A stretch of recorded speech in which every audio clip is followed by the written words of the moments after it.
যদি কখনো লাইব্রেরিতে যাই, লাইব্রেরিতে যে লাইব্রেরিয়ান থাকেন তাকে কোনো একটা বই বলা মানেই কিন্তু সে হাজার বইয়ের মধ্যে থেকে সেই বইটাকে খুঁজে এনে তোমার হাতে ধরিয়ে দেবে। কোনো ওষুধের দোকানে গেলে সেখানে লাখে লাখে ওষুধ আছে মিনিমাম।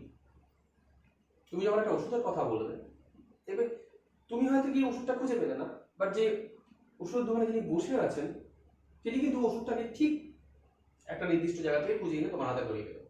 ঘটনা হলো এই ব্যক্তিগুলো লাইব্রেরিয়ান যিনি আছেন, যিনি ওষুধের দোকানে আছেন, এই ব্যক্তিরা এত ওষুধের মধ্যে থেকে বা লাইব্রেরিয়ান এত বইয়ের মধ্যে থেকে তোমার বইটা কি করে খুঁজে আনছে, ওষুধের দোকানদার তোমার ওষুধটাকে কি করে খুঁজে আনছে, সেটা যদি আমরা ফলো করি তাহলে আমরা দেখব যে লাইব্রেরিয়ান যখন বইগুলোকে সাজায় তখন একটা নির্দিষ্ট নিয়মে একই টাইপের বইকে উনি একটা র্যাকের মধ্যে রাখার চেষ্টা করেন।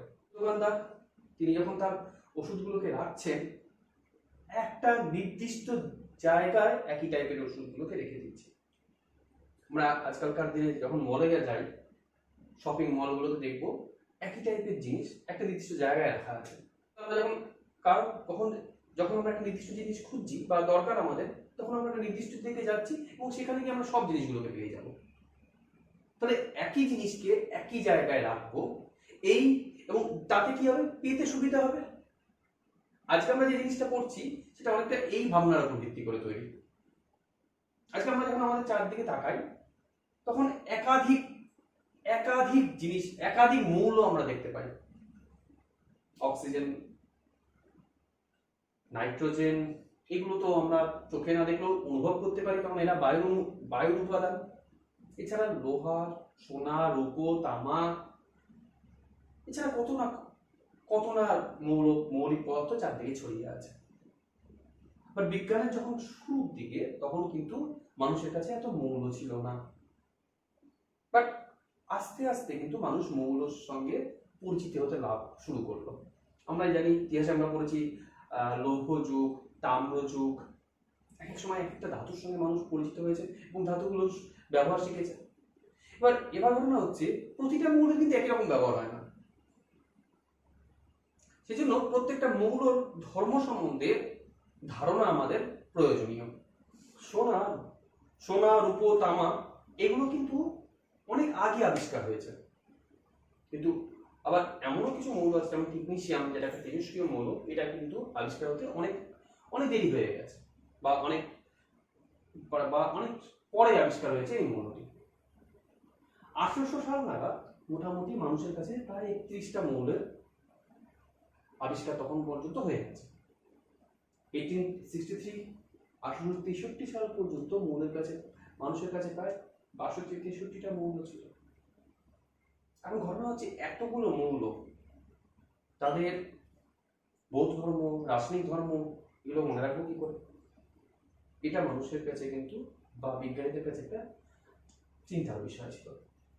তো আমরা সাধারণত যেটা করি যে অনেক সংখ্যক বই পেলে কি করি, একই টাইপের বইগুলোকে একটা জায়গায় রাখি যাতে খুঁজতে সুবিধা হয়।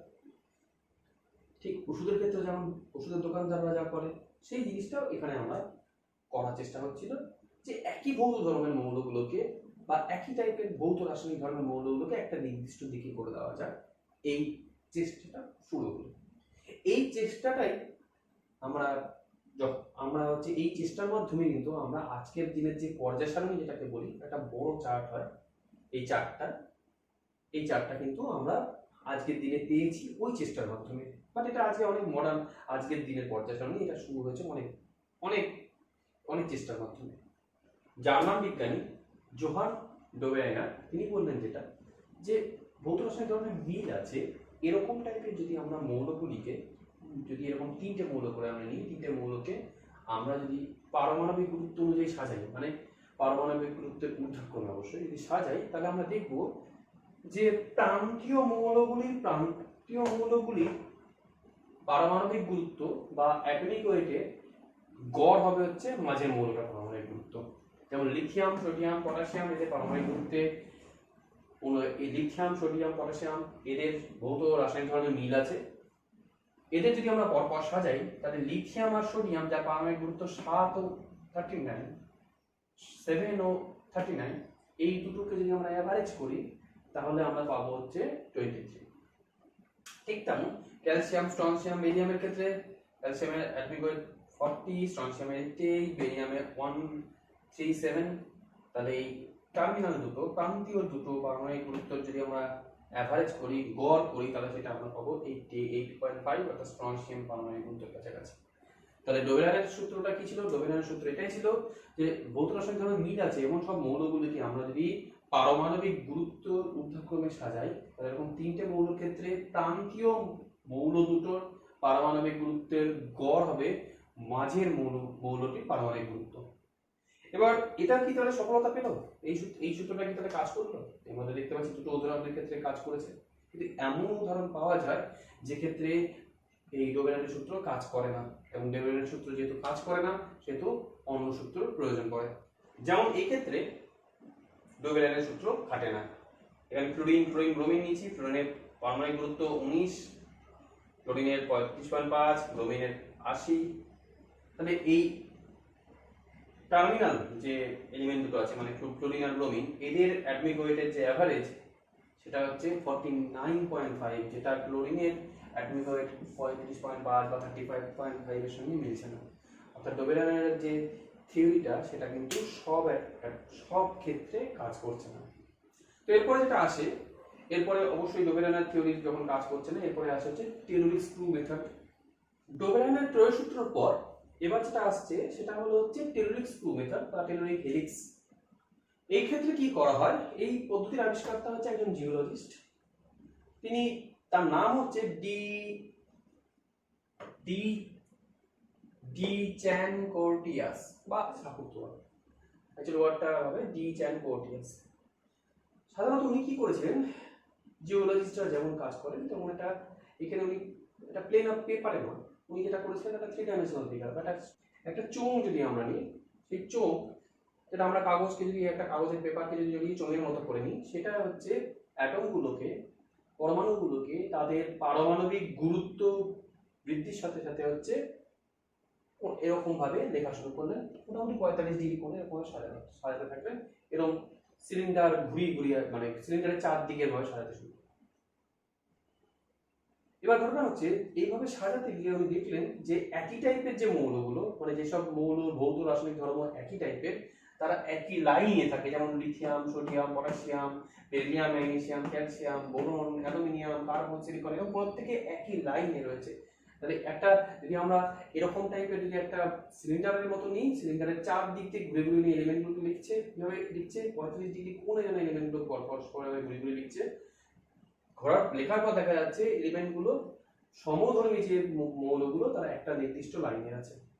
এরপরে আসে নিউল্যান্ডের অশ্বসূত্র।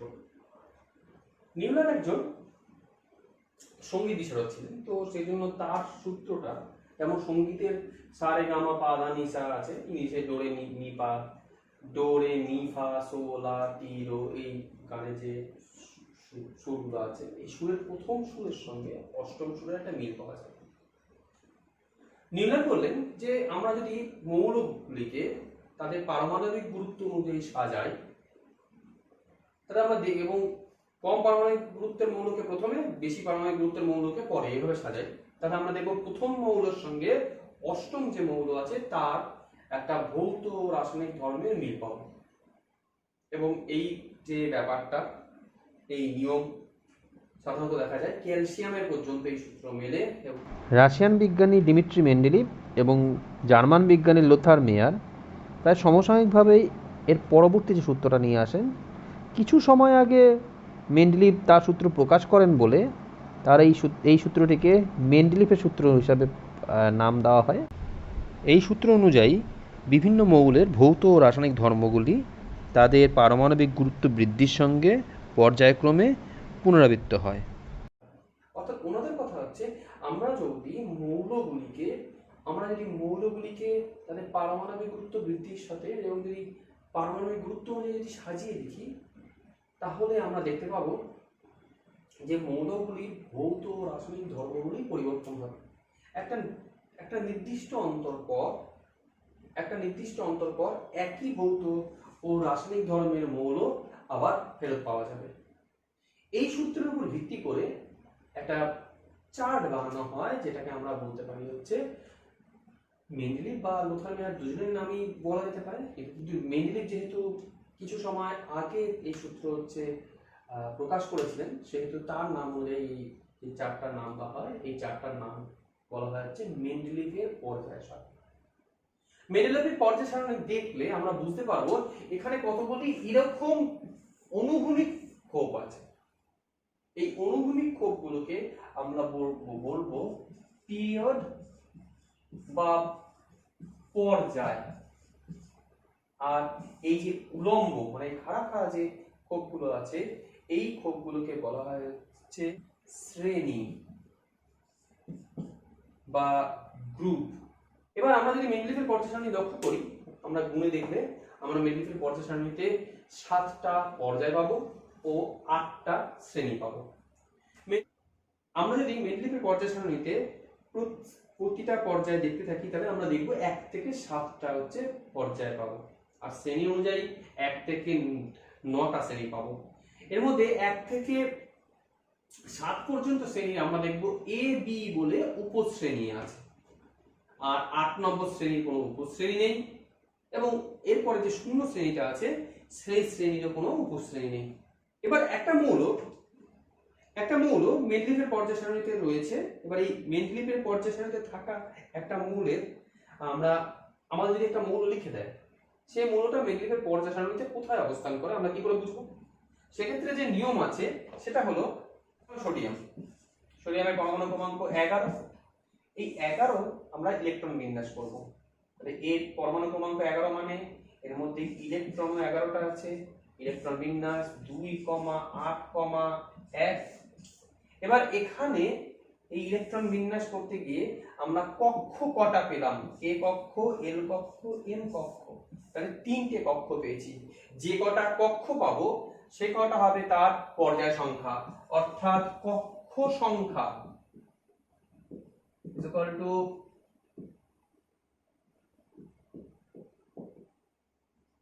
পর্যায় সংখ্যা, যেটা এখানে হবে 3টে। আর সর্ববহিষ্ঠ কক্ষে যে কটা ইলেকট্রন আছে, তাহলে যোজ্যতা কক্ষ যেটা হচ্ছে সর্ববহিষ্ঠ কক্ষ, এখানে একটা, যে কটা ইলেকট্রন থাকবে সেটা হবে তার শ্রেণী সংখ্যা। মেন্ডেলিভের পর্যায় সারণী তোমরা করে দেখো, দেখবে তৃতীয় পর্যায়ে প্রথম শ্রেণীর মৌলটাই হচ্ছে এই মৌল বা সোডিয়াম। যে কোনো মৌলের ক্ষেত্রে তোমরা এটা করে দেখতে পারো, এইভাবে নিয়মে দেখবে ওই মৌলটির মেন্ডেলিভের পর্যায় সারণীর অবস্থান তোমরা পেয়ে যাবে। এখন মেন্ডেলিভের পর্যায় সারণীর যদি আমরা শ্রেণী 1 নম্বর শ্রেণী দেখি, তাহলে 1 নম্বর শ্রেণীর মানে 1A শ্রেণীটাকে আমরা বলি হচ্ছে ক্ষারীয় শ্রেণী। এখন মেন্ডেলিভের পর্যায় সারণী 1A এই শ্রেণীর মৌলগুলোকে সাধারণত বলা হয় হচ্ছে ক্ষারীয় মৌল। কেন? এখন এদের যে আমরা যদি কোনো ক্ষার দেখি, ক্ষারের মধ্যে ধাতু হিসাবে সাধারণত হচ্ছে এরা আসে। আমরা যদি ধরি ক্ষার হিসাবে, যদি আমরা ধরি হচ্ছে পরিচিত ক্ষার বলতে সোডিয়াম হাইড্রোক্সাইড, পটাশিয়াম হাইড্রোক্সাইড, দেখা যাবে এদের মধ্যে যে ধাতু আছে সোডিয়াম, পটাশিয়াম, এরা প্রত্যেকে প্রথম যে 1A শ্রেণীটা আছে সেই শ্রেণীর মৌল। নেক্সট 2 নম্বরে যদি আমরা 1এর B শ্রেণী দেখি, 1এর B শ্রেণীতে কি কি মৌল আছে? আছে হচ্ছে কপার, সিলভার, গোল্ড। এই শ্রেণীর মৌলগুলোকে বলা হয় হচ্ছে মুদ্রা ধাতু। কেন? কারণ প্রাচীনকাল থেকে মানব সভ্যতায় যে মুদ্রা তৈরি হয়েছে সেই মুদ্রাগুলো সাধারণত এই ধাতু দিয়ে তৈরি হয়েছে। এরপরে রয়েছে 2 নম্বর শ্রেণীর এ গ্রুপ বা এ সাব গ্রুপ, মানে 2A যে শ্রেণীটা, সেই মৌলগুলোকে বলা হয় হচ্ছে ক্ষারীয় মৃত্তিকা মৌল। কারণ মাটির মধ্যে যে লবণগুলো রয়েছে সেই লবণের ধাতব পার্ট হচ্ছে, ধাতব অংশ হচ্ছে এই মৌলগুলো, অর্থাৎ beryllium, magnesium, calcium, strontium, barium. এবার ঘটনা হলো এরপরে যদি আমরা পরবর্তীতে এগোই, আমরা গ্রুপ 5-এ যদি যাই, গ্রুপ 5 মৌলগুলোকে বলা হয় হচ্ছে নিকটোজেন।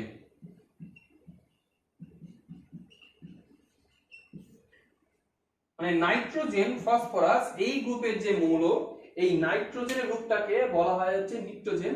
নিট্রোজেন কেন?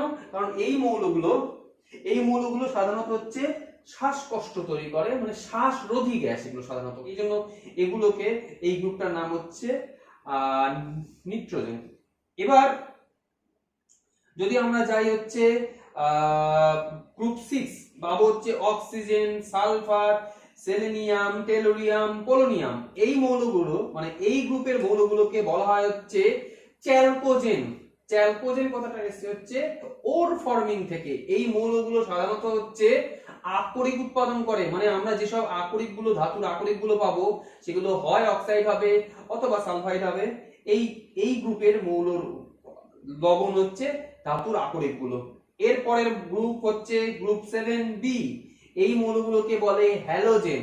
এই হ্যালোজেন কথাটা এসেছে হচ্ছে হ্যালাস জেনাস থেকে। হ্যালাস কথাটার মানে হচ্ছে সামুদ্রিক লবণ। এই গ্রুপের মৌল মানে ফ্লোরিন, ক্লোরিন, ব্রোমিন, আয়োডিন, এগুলো সব হচ্ছে সামুদ্রিক লবণ তৈরি করে। মানে আমাদের খাদ্য লবণ যেটা মানে NaCl, এটাও কিন্তু এই গ্রুপের মৌল দিয়েই তৈরি। এরপরে গ্রুপ 8 এর মৌলগুলো যদি আমরা দেখি, যে দেখবো প্রতিটা নির্দিষ্ট একটা পর্যায়ে, মানে 4 নম্বর পর্যায়ে বা 5 নম্বর পর্যায়ে বা 6 নম্বর পর্যায়ে প্রত্যেক ঘরে তিনটে করে মৌল আছে। 4 নম্বর পর্যায়ে যেমন আছে আয়রন, কোবাল্ট, নিকেল।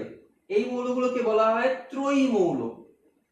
এবার এরপরে 0 শ্রেণীর যে মৌলগুলো আছে, এই 0 শ্রেণীর মৌলগুলোর মানে হচ্ছে এই মৌলগুলো কিন্তু সাধারণত এদের বলা হয় হচ্ছে নিষ্ক্রিয় গ্যাস। এরা কারোর সাথে সাধারণত বিক্রিয়া করে না।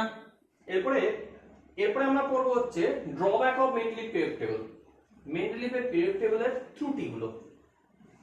মেন্ডেলিভ পিরিয়ড টেবল দেখলে আমরা দেখবো, যদি আমরা দেখি আর্গন আর পটাশিয়াম, এই দুটো মৌলের যদি পারমাণবিক গুরুত্ব দেখি, তাহলে দেখবো আর্গনের পারমাণবিক গুরুত্ব হচ্ছে 39.944, পটাশিয়ামের পারমাণবিক গুরুত্ব হচ্ছে 39.1।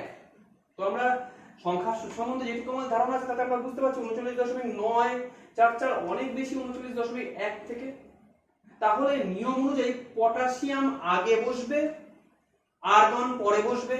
বা মেন্ডেলিভের পর্যায় সারণী তো আমরা যদি দেখি, তাহলে আমরা দেখব প্রথমে মানে আর্গনকে যদি আমরা দেখি, আর্গন হচ্ছে তৃতীয়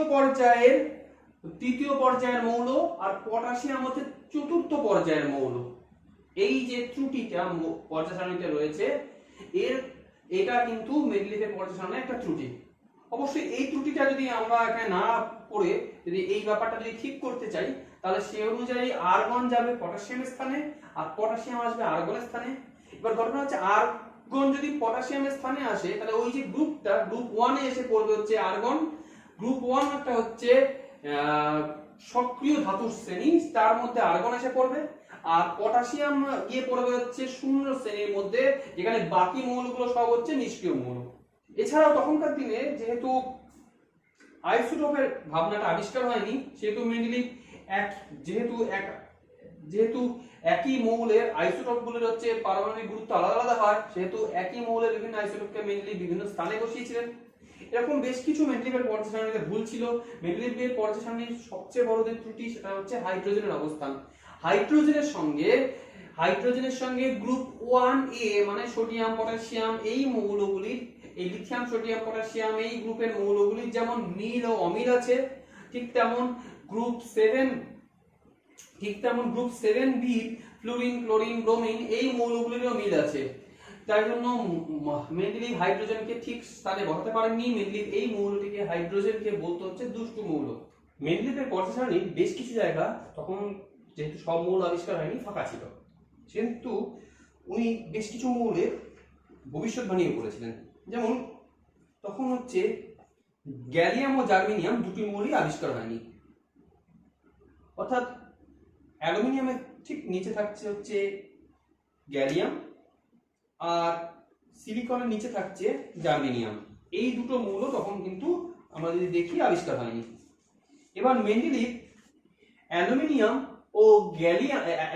ও সিলিকনের ধর্ম অনুযায়ী, উনি অ্যালুমিনিয়ামের ধর্ম অনুযায়ী গ্যালিয়ামের ধর্ম সম্বন্ধে বেশ কিছুটা ভবিষ্যৎবাণী করেন। যেমন মেন্ডেলিভ ওই অ্যালুমিনিয়ামের ঠিক নিচে যেহেতু গ্যালিয়ামের অবস্থান হবে, মানে অ্যালুমিনিয়ামের নিচে যে মৌলটা নেই, তাহলে ওই নিচের মৌলের ধর্মগুলো অনেকটা অ্যালুমিনিয়ামের মতো হবে, যেজন্য উনি ওই মৌলটার নাম দেন হচ্ছে একা অ্যালুমিনিয়াম। এবং তার সম্বন্ধে কিছু ধর্ম দেন, যেমন হচ্ছে তার অ্যাটমিক ওয়েট বা পারমাণবিক গুরুত্ব হবে হচ্ছে 68 AMU, তার অক্সাইডের ফর্মুলা হবে হচ্ছে EA2O3, তার ঘনত্ব, ওই মৌলটার ঘনত্ব হবে 5.9 গ্রাম পার সিসি। পরে যখন গ্যালিয়াম সত্যিকারে আবিষ্কার হয় তখন দেখা যায় হচ্ছে গ্যালিয়ামের অ্যাটমিক ওয়েট হয় হচ্ছে 69.7, যেটা অনেকটাই কাছাকাছি 68 এর সঙ্গে। গ্যালিয়ামের অক্সাইডের সংকেত হয় হচ্ছে Ga2O3, যেটা একবারে হচ্ছে একার অ্যালুমিনিয়ামের সঙ্গে মিলে যায়। গ্যালিয়ামের ঘনত্ব সেটা হচ্ছে 5.91, যেটা মেন্ডেলিভ তার ভবিষ্যৎবাণী অনুযায়ী একা অ্যালুমিনিয়ামে দিয়েছিলেন 5.9, যেটা প্রায় গ্যালিয়ামের সঙ্গে পুরোপুরি মিলে যায়। শুধুমাত্র একটা মৌল নয়, উনি ঠিক সিলিকনের ধর্ম অনুযায়ী ওই সিলিকনের যে নিচের যে ফাঁকা মৌলটা তখন আবিষ্কার হয়নি, ফাঁকা জায়গাটা রয়ে গেছে, ওই ফাঁকা জায়গায় উনি যে মৌলটা, যে নতুন মৌল আসবে তার সম্বন্ধে ভবিষ্যৎবাণী করেন এবং নাম দেয় হচ্ছে একা সিলিকন। এই একা সিলিকন সম্বন্ধে তার ধারণা তিনি যে বলেন, তার পারমাণবিক গুরুত্ব হবে 72 AMU, অক্সাইডের ফর্মুলা হবে ধরা গেল XO2 এবং ঘনত্ব হবে হচ্ছে 5.4 গ্রাম পার সিসি। যখন প্রকৃতভাবে জার্মেনিয়াম মানে ওই যে মৌলটা ওখানে বসবে ওই ফাঁকা জায়গায় সিলিকনের নিচে আবিষ্কার হয়, দেখা যায় জার্মেনিয়ামের মানে জি পারমাণবিক গুরুত্ব হয় 72 AMU এবং তার অক্সাইডের সংকেত হয় হচ্ছে GO2 ও তার ঘনত্ব হয় হচ্ছে 5.36 গ্রাম পার সিসি। এরকম মেনলি বেশ কিছু অনাবিষ্কৃত মৌলের সম্বন্ধে ধারণা দিয়েছেন। এছাড়াও মেনলি বেশ কিছু মৌল যারা তখনকার দিনে আবিষ্কৃত হয়ে গিয়েছিল কিন্তু সেই মৌলগুলোর পারমাণবিক গুরুত্বই গন্ডগোল ছিল, সেই মৌলগুলোকে কিন্তু মেন্ডেলিভ পাল্টে দিয়েছিলেন, তাদের পারমাণবিক গুরুত্বের সংশোধন করে দিয়েছিলেন। মেন্ডেলিভের সময় বেশ কিছু মৌলের পারমাণবিক গুরুত্ব বেশ কিছু ভুল জায়গাও ছিল। মেন্ডেলিভ যেমন বেরিলিয়ামের পারমাণবিক গুরুত্ব তখন হচ্ছে ধরা হয়েছিল 13.5, কারণ বেরিলিয়াম ও অ্যালুমিনিয়ামের মধ্যে অনেকটা মিল থাকার জন্য অ্যালুমিনিয়ামের যেহেতু যোজ্যতা 3, তাই বেরিলিয়ামের যোজ্যতাও 3 ধরা হয়েছিল। এই যোজ্যতা ধরে বেরিলিয়ামের যখন হচ্ছে পারমাণবিক গুরুত্ব ক্যালকুলেশন করা হয় তখন দেখা যায় হচ্ছে বেরিলিয়ামের পারমাণবিক গুরুত্ব হচ্ছে 13.5, কিন্তু বেরিলিয়ামকে এবার এই অ্যালুমিনিয়ামের ঘরে বসাতে গিয়ে প্রবলেম হয় হচ্ছে অ্যালুমিনিয়ামের ঘরটা আগে থেকেই কিন্তু পুরোপুরি ভর্তি ছিল, ফলে বেরিলিয়ামকে বসানোর আর জায়গা পাওয়া যাচ্ছিল না। তখন মেইনলি বেরিলিয়ামের সঙ্গে ম্যাগনেসিয়াম আর ক্যালসিয়ামের যেহেতু ভৌত রাসায়নিক ধর্মে বেশ কিছুটা মিল আছে, সেহেতু ওদের সঙ্গে মিল আছে বলে যেহেতু ওদের যোজ্যতাও 2, সেহেতু বেরিলিয়ামের যোজ্যতাকেও 2 ধরেন এবং তার হচ্ছে বেরিলিয়ামের পারমাণবিক গুরুত্ব নির্ণয় করেন হচ্ছে 9। যখন বাস্তবে এখন যখন দেখা যায় যে বেরিলিয়ামের ক্ষেত্রে পারমাণবিক গুরুত্ব নির্ণয় করা হয়, দেখা যায় বেরিলিয়ামের সঠিক পারমাণবিক গুরুত্ব কিন্তু 9। এবার মেন্ডেলিভের পর্যায় সারণীর এই কিছু ভালো দিক এবং কিছু খারাপ দিক আছে। পরবর্তীতে মেন্ডেলিভের পর্যায় সারণীর ত্রুটিগুলোকে দূর করার জন্য বিভিন্ন বিজ্ঞানী, বিশেষ করে বিজ্ঞানী মোজলে তার নতুন যে তত্ত্বটা দেন, এই তত্ত্বটাকে মোজলের তত্ত্ব আমরা বলতে পারি। মোজলের তত্ত্ব অনুযায়ী পর্যায় সূত্রটা পরিবর্তিত হয়। এই পর্যায় সূত্রের পরিবর্তিত রূপ হচ্ছে মৌলসমূহের ভৌত ও রাসায়নিক ধর্মগুলো তাদের পরমাণু ক্রমাঙ্ক বৃদ্ধির সঙ্গে সঙ্গে পর্যায়ক্রমে পুনরাবৃত্ত হয়। অর্থাৎ আগে যেটা ছিল সেটা ছিল হচ্ছে মৌলের ভৌত রাসায়নিক ধর্মগুলো নির্ভর করছে হচ্ছে আগে ছিল হচ্ছে পারমাণবিক ভর বা পারমাণবিক গুরুত্বের উপরে, এখন যেটা না হচ্ছে আধুনিকের ক্ষেত্রে বলা হচ্ছে মৌলের ভৌত রাসায়নিক ধর্ম নির্ভর করছে পারমাণবিক সংখ্যার উপর। পারমাণবিক ভর আসলে কি? পারমাণবিক ভর আসলে হচ্ছে প্রোটন আর নিউট্রন সংখ্যার যোগফল। তাহলে প্রোটন আর নিউট্রন সংখ্যার যোগফলের উপর হচ্ছে আগে ভাবনা ছিল এটা ভৌত রাসায়নিক ধর্ম নির্ভর করবে, কিন্তু আমরা জানি যে মৌলের ভৌত রাসায়নিক ধর্ম মোটেও প্রোটন সংখ্যার উপর নির্ভর করলো, নিউট্রন সংখ্যার উপর নির্ভর করতে পারে না। এই জন্য মেন্ডেলিভের পর্যায় সূত্রে কিছুটা ভুল ছিল। মোজলের তত্ত্ব অনুযায়ী যেটা হয় সেটা হচ্ছে আমরা যদি ধরি যে মৌলের ভৌত রাসায়নিক ধর্মগুলো, বিশেষ করে রাসায়নিক ধর্মগুলো তো ইলেকট্রন সংখ্যার উপর নির্ভর করে, আর ইলেকট্রন সংখ্যাটা নির্ভর করে হচ্ছে তার পরমাণু ক্রমাঙ্কের উপরে। এবার তাহলে আমরা বলতে পারি মৌলের ভৌত রাসায়নিক ধর্মগুলো তার পরমাণু ক্রমাঙ্কের উপর নির্ভর করবে। এই অনুযায়ী আমরা যে নতুন যে পর্যায় সারণী পাই তাকে আমরা বলতে পারি আধুনিক পর্যায় সারণী। আধুনিক পর্যায় সারণীতে এই উপশ্রেণী ব্যাপারটা থাকে না। আধুনিক পর্যায় সারণীতে শ্রেণী সংখ্যা বেড়ে যায়, 18টা শ্রেণী হয়ে যায়, আর পর্যায় সংখ্যা কিন্তু যেমন আগের মতো ছিল আগের মতো 7টাই থেকে যায়। এবার আধুনিক পর্যায় সারণী যখন আবিষ্কৃত হয় তখন বেশ কিছু মৌল, সব মৌলই প্রায় আবিষ্কৃত, অনেক মৌলই আবিষ্কৃত হয়ে গেছে। ফলে আধুনিক পর্যায় সারণীতে কিন্তু মেন্ডেলিকে যে জায়গাগুলো ফাঁকা রেখেছিলেন সেই জায়গা মৌলগুলো বসানোর সম্ভাবনা সম্ভব হয়েছিল। এবার একটা মৌল যদি আমাদের দেয়, সেই মৌলটা আধুনিক পর্যায় সারণীতে কোথায় অবস্থান হবে আমরা কি করে বুঝবো? যেমন সোডিয়াম 11 পরমাণু ক্রমাঙ্ক, তাহলে ইলেকট্রন হচ্ছে 11টা, ইলেকট্রন বিন্যাস হচ্ছে 2 8 1। এবার আধুনিক পর্যায় সারণীর নিয়মও একই, যে কটা কক্ষ ব্যবহৃত হবে সেটা হলো তার পর্যায় সংখ্যা, এবং সর্ববহিস্থ কক্ষে যে কটা ইলেকট্রন হবে সেটা হবে তার শ্রেণী সংখ্যা। তাহলে আধুনিক পর্যায় সারণীতে পার্থক্য কি? পার্থক্য হচ্ছে এই যে এই যে সর্ববহিস্থ কক্ষে ইলেকট্রন সংখ্যাটা যদি 2 ক্রস করে যায় মানে 3 হয়ে যায়, যদি আমরা নিয়ে হচ্ছে অ্যালুমিনিয়ামের ক্ষেত্রে, তাহলে এটা 13 হবে। এখানে হবে ইলেকট্রন হচ্ছে 13, বিন্যাস হবে 2 8 3। এক্ষেত্রে পর্যায় সংখ্যা কক্ষ ব্যবহৃত হয়েছে 3টে, পর্যায় সংখ্যাও 3টে, শ্রেণী সংখ্যা কি হবে 3 নয়। কিন্তু আধুনিক পর্যায় সারণী অনুযায়ী যদি সর্বস্থ কক্ষে ইলেকট্রন সংখ্যা 2 এর বেশি মানে 3 হয়ে যায়, তাহলে শ্রেণী সংখ্যাটা হবে 10 যোগ করতে হবে, 10 প্লাস 3, মানে অ্যালুমিনিয়ামের পর্যায় সংখ্যা 3ই থাকবে কারণ কক্ষ 3টে ব্যবহৃত হয়েছে, বা শ্রেণী সংখ্যা হয়ে যাবে 13, 10 যোগ 3 13। আধুনিক পর্যায় সারণী বা এর আবিষ্কর্তা অনুযায়ী, তার নাম অনুযায়ী আমরা এটাকে বলতে পারি মোজলে পর্যায় সারণী। এই পর্যায় সারণীটা দেখলে বুঝতে পারবো আমরা যে এখানে মৌলগুলোকে সাজানো হয়েছে তার পারমাণবিক ক্রমাঙ্ক অনুযায়ী, পারমাণবিক গুরুত্ব অনুযায়ী নয়। পারমাণবিক ক্রমাঙ্ক মানে তা সেই মৌলের মধ্যে কতগুলো প্রোটন রয়েছে সেই সংখ্যার উপর নির্ভর করে পারমাণবিক ক্রমাঙ্ক। এবার এই পর্যায় সারণী যদি আমরা ভালো করে দেখি, তাহলে আমরা দেখবো হচ্ছে এখানে 1 2 এরকম করতে করতে 7টা হচ্ছে পর্যায় আছে, শ্রেণী আছে 18টা। এবার ঘটনা হলো যে প্রত্যেকটা এখানে কোনো উপশ্রেণীর ব্যাপার নেই। এখানে প্রথম যদি যে শ্রেণীটা আমরা দেখছি মানে হচ্ছে হাইড্রোজেনের শ্রেণী, যেটা আমরা যদি দেখি সেটা হলো হচ্ছে হাইড্রোজেন, লিথিয়াম, সোডিয়াম, পটাশিয়াম, এই শ্রেণীটা, এটাকে আমরা বলতে পারি হচ্ছে ক্ষারীয় মৌলের শ্রেণী। এখানে যে মৌলগুলো আছে সেই মৌলগুলোকে আমরা বলতে পারি ক্ষারীয় মৌল। কেন? এইখানে যে মৌলগুলো আছে সেই মৌলগুলোকে যত রাজ্যের যা ক্ষার আছে, এই ক্ষারের মধ্যে ধাতব অংশ হিসাবে এই মৌলগুলো থাকে। দ্বিতীয় শ্রেণী মানে হচ্ছে বেরিলিয়ামের গ্রুপ, বেরিলিয়াম, ম্যাগনেসিয়াম, ক্যালসিয়াম, এছাড়া মানে স্ট্রনসিয়াম, বেরিয়াম, র্যাডন, এই মৌলগুলো। এই দ্বিতীয় মৌলগুলোকে এদের বলা হচ্ছে ক্ষারীয় মৃত্তিকা মৌল। এরপরে যেগুলো এই মৌলগুলো, এই প্রথম যে মৌলগুলো আমরা দেখছি, এই মৌলগুলো হচ্ছে সব আমরা যদি দেখি এগুলো হচ্ছে ধাতু সব।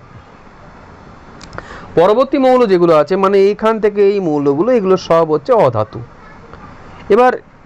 এবার তাহলে এই বোরনের গ্রুপ থেকে শুরু করে ফ্লোরিনের গ্রুপ পর্যন্ত এরা প্রত্যেকে অধাতু। এবার এখানে নাইট্রোজেনের গ্রুপটাকে আমরা বলি হচ্ছে নিট্রোজেন, কারণ হচ্ছে এরা হচ্ছে সাফোকেশন তৈরি করে। অক্সিজেনের গ্রুপটার নাম হচ্ছে চ্যালকোজেন, কারণ এরা সব হচ্ছে ধাতুর আকরিক তৈরি করে। নেক্সট হচ্ছে হ্যালোজেনের গ্রুপ মানে ফ্লোরিনের গ্রুপ, এইটা হচ্ছে হ্যালোজেন, এরা হচ্ছে সামুদ্রিক লবণ তৈরি করে। এবং তারপরে যেটা রয়েছে সেটা হচ্ছে হিলিয়ামের গ্রুপ, অর্থাৎ হিলিয়াম নিয়ন এই গ্রুপ, এটা হচ্ছে নিষ্ক্রিয় মৌলের গ্রুপ। ফার্স্ট পর্যায়ে মানে এই পর্যায়ের মৌলগুলো, এই সংখ্যাটা হচ্ছে হাইড্রোজেন আর হিলিয়াম, দুটো মৌল থাকে। তারপরে দুটো পর্যায়ে মানে 2 নম্বর পর্যায়ে আর 3 নম্বর পর্যায়ে, এই দুটো পর্যায়ে হচ্ছে মৌল সংখ্যা 8টা করে, 8টা করে, মানে 2 নম্বর পর্যায়ে 8টা মৌল, 3 নম্বর পর্যায়ে 8টা মৌল। নেক্সট যদি আমরা আসি 4 নম্বর পর্যায় থেকে, 4 5 এই দুটো পর্যায়ে হচ্ছে মৌল থাকবে হচ্ছে 18টা করে, এবং 6 7 পর্যায়ের মৌল সংখ্যা হচ্ছে 32টা করে। এবার আমরা বলতে পারি তাহলে এই প্রথম পর্যায়টাকে বলা হয় হচ্ছে অতি ক্ষুদ্র পর্যায়, কারণ মৌল সংখ্যা সবচেয়ে কম। দ্বিতীয় পর্যায় হচ্ছে ক্ষুদ্র পর্যায়, দ্বিতীয় তৃতীয় এই পর্যায়টাকে বলা হয় ক্ষুদ্র পর্যায়, এবং 4 আর 5 এই যে পর্যায়টা এদের বলা হচ্ছে বৃহৎ পর্যায়, এবং 6 পর্যায়টাকে বলা হয় হচ্ছে অতি বৃহৎ পর্যায়, এবং সপ্তম পর্যায়টা হলো হচ্ছে, এটা এখনো পর্যন্ত সব মৌল, যখন এই মোজলের পর্যায় সারণী আবিষ্কার হয় তখন কিন্তু সব মৌল আবিষ্কার হয়নি, যদি এখনো সব মৌল আবিষ্কার হয়ে গেছে, এটাকে তখন বলা হতো হচ্ছে অসম্পূর্ণ পর্যায়। এই পর্যায় সারণীতে এই জায়গায় কিন্তু কোনো মৌল নেই।